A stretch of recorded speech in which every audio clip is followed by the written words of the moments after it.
Museums usually pay homage to the past, but this newly opened memorial and museum also takes a critical look at race relations today. Whoa.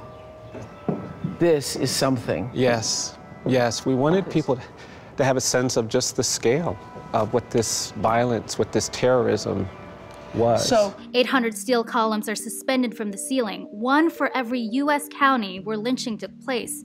Engraved in them are 4,400 names of Black people and victims of lynching and racial killings. Most museums are somewhat objective and benign. This one is not.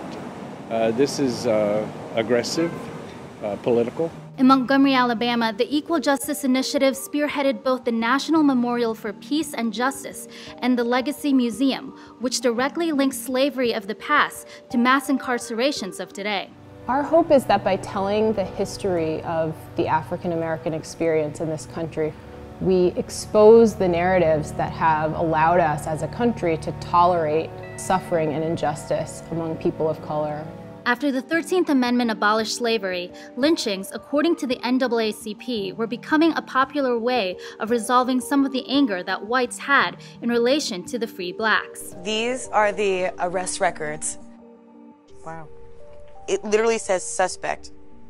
Suspect of what? Shira Dedman is the great-granddaughter of Thomas Miles Sr., one of the many remembered at the memorial. The Black businessman was hanged because he was accused of passing a note to a white woman. The police let him go, but the mob was waiting for him. The wounds of the past still linger. People of color are more likely to be stopped, frisked, questioned, charged, detained. African Americans are more likely to be arrested. They are more likely to be sentenced to more time for the same crime. According to the Marshall Project, Black men are imprisoned at more than 5 times the rate of white men, and 1 in 10 Black children have a parent behind bars, compared with about 1 in 60 among white children. Education is the most powerful weapon which you can use to change the world.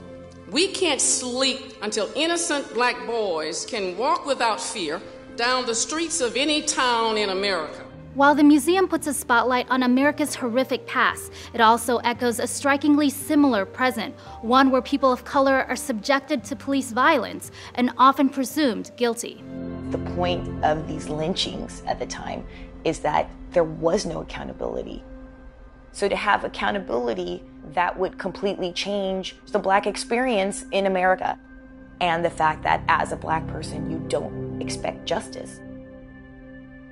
I'm not trying to get anybody to erase the past. What I'm trying to say now is that we bring it into the present. You have to recognize the past and move forward.